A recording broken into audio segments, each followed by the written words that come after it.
So, Odd Nan and the eyeballs.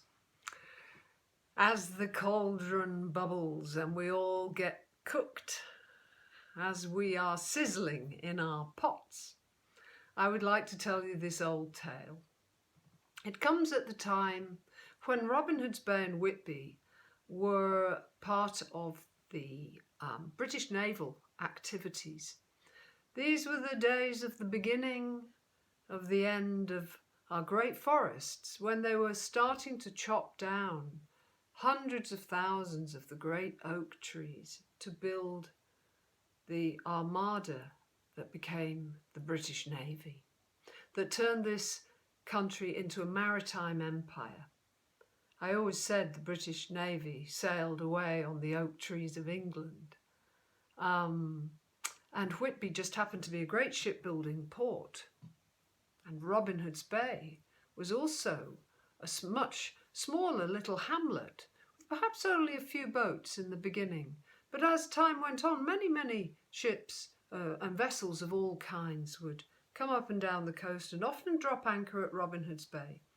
But Whitby was famous for the shipbuilding. So these were the days just before, really, and around the time that they began to cut down the great forest that surrounded Robin Hood's Bay and Whitby and out up through the valleys.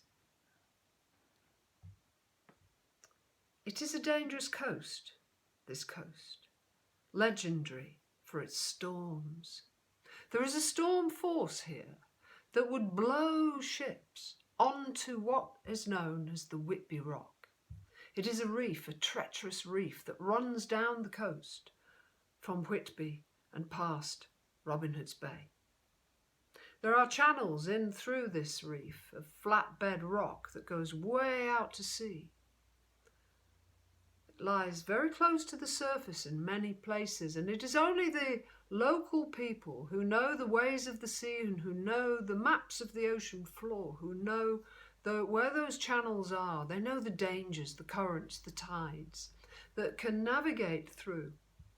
But many foreign ships from out of area would come up and down the coast, and they would find themselves floundering on the rocks and very often smashed up in the great storms.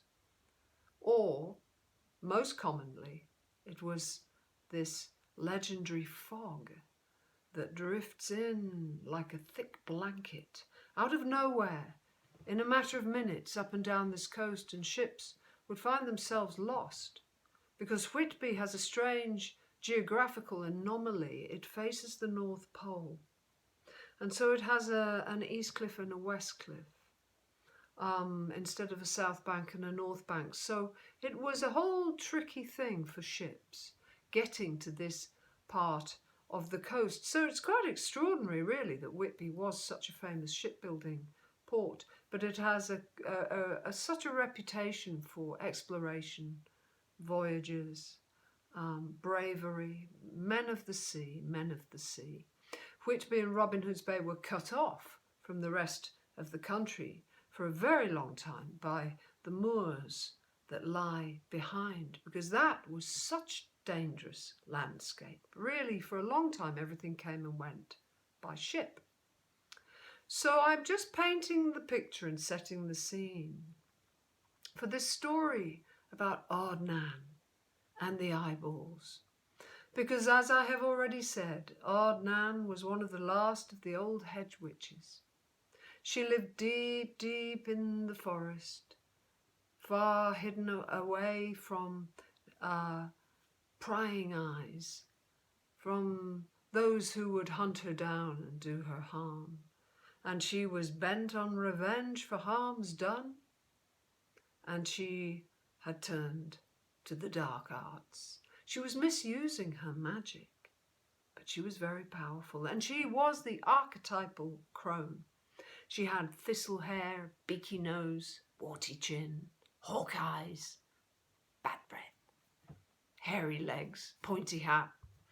You get the drift. But nobody would ever see her. She had a reputation. Some say she lived in a cave. Some say she had a croft. She was a subject of many a conversation and had a great and fearsome reputation, but nobody ever saw her until the bodies would start to wash in on the morning tide from the shipwrecks that would follow, that had taken place during one of the ferocious storms that caught so many ships. There could be 6 or 8 shipwrecks in one stormy night between Whitby and Robin Hood's Bay, it is said. And many souls lost their lives, and the bodies would come in, washing in on the morning tide, and people would have to go with the stretcher from the mortuary and bring the bodies up.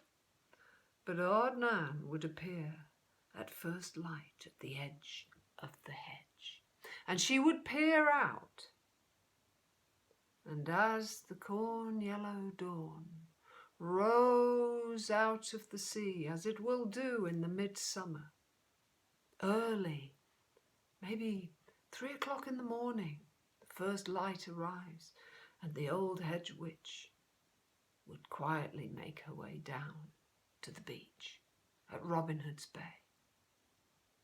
And she would begin to scuttle from one milk-white shape to the next, from one body at the water's edge, caught by the lapping waters of the sea.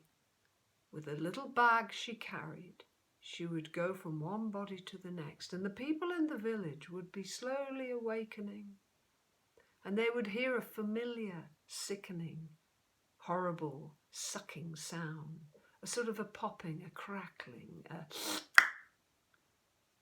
Those of you who've been on the walk and have ever heard this story will know this sound all too well, the sucky, popping sound. I always think the children are the best ones at making this noise. Of course, I always ask people what they think it is.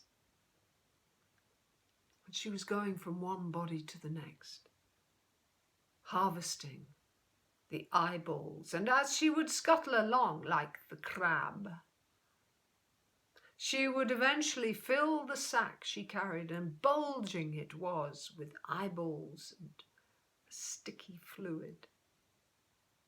And then she would hurry back to the hedge in the forest, and nobody ever stopped her because people were frightened of her. And these were the days when a witch could inflict a kingdom of pain upon you and your loved ones. And in those days, they weren't really so sanitized about death. They were more sanguine. They figured the bodies were dead anyway, and who wants to tackle the old hag?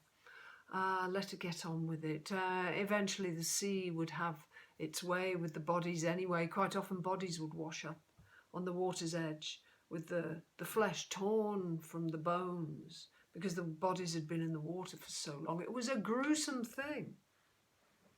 But when she was harvesting the eyeballs, nobody bothered her. What was she doing in the forest? No one knew, but they knew within a matter of days or hours, or a week perhaps. But when the moon, the stars were in their rightful place, she would head to the cliffs between Robin Hood's Bay and Boggle Hole, and in the darkest hour of the night she would light a great fire. They say they would see those orange flames licking high into the night sky, into the velvet black. And they would see the old witch up there on the cliffs with her thistle hair, sometimes streaming in the wind, as she called out a strange old language to the stars, shield rivets of the sun, the moon, blood moon. That was her favourite. And she would start spitting spells into the night while she scattered the eyeballs along the edge of the cliff. And they would glint in the firelight, looking back to the watery grave from whence they came. And as she chanted this strange old language and made these spells, other shadowy figures would come out of the darkness and join her in a grotesque, strange old dance around the flames. And all night long there was the this ritual, this strange oddity. And the people in Robin Hood's Bay would lock their doors, pull the curtains tight shut, stay in their houses, but occasionally one brave soul or two might just open the curtains, look up and see what she was doing, and then quickly squeeze them shut and go back inside. Nobody interfered, but they knew that the next door, when the sun rose again, those shadowy figures would fade away, as they do from our own nightmares when we awake in the morning and the curtains are opened and they drift away into a new day. But they would look up and they would see Nan bent over her big black witch's pan, that bubbling cauldron. And in that old cauldron there was a sizzling and a spitting. And they could see, if they looked hard enough, the eyeballs popping up and down in that old sizzling pan, while Nan cooked the eyeballs for breakfast, and they would hear them popping up and down. They jumped in that cauldron, and that, it turns out, was the inspiration for popcorn. Everything comes from somewhere. But in truth, friends, I cannot tell you why she did this. I cannot tell you where these old rituals come from. I cannot tell you the language she spoke. I don't dig too deeply into these old dark tales, because you don't know, if you put your hand through the veil, what you will bring back, and we don't want to be followed home at night now, do we? And so it is that I tell you this ancient old tale. But it's good to reflect on the days of the ending of witches, because in a way it is because of what they did to those wise old women of the hedgerows that we sit here today in the days of the great pandemic, reflecting upon our harms to nature and how we brought this upon ourselves. But I hope that in your cauldron, as we all sizzle and cook together, I hope you will find time to reflect on nature and magic, to read your old myths and fairy tales, to re-enchant your psyche, to gather the children in, read storybooks, make it a time for peace and magic, for rest, and to remember that every living thing outside is in conversation. And if we learn how to listen again, perhaps we can really work with that magic. And amazing things happen when you work with the magic of the living world and the imaginal realms, because doors suddenly fly open, mysterious things happen, the owls arrive at the end of the garden, and magic is afoot. So stay well, friends. And I hope to see you all very, very soon.